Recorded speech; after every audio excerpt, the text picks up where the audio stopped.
జై Shriram, welcome to my channel. ఈరోజు పొద్దున మిగిలిన అన్నంతో జీరా రైస్ చేసేసుకుందాం. జీలకర్ర,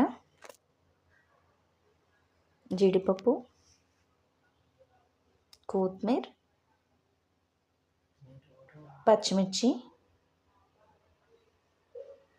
అన్నం ఇవన్నీ సిద్ధం చేసేసుకొని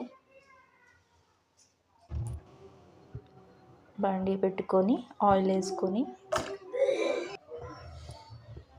పచ్చిమిర్చి,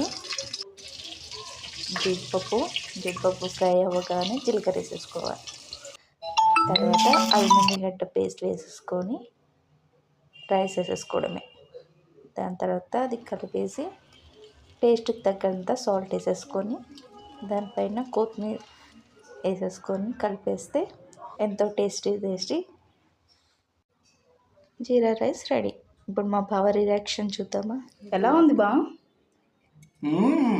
నైస్ బాగుంది.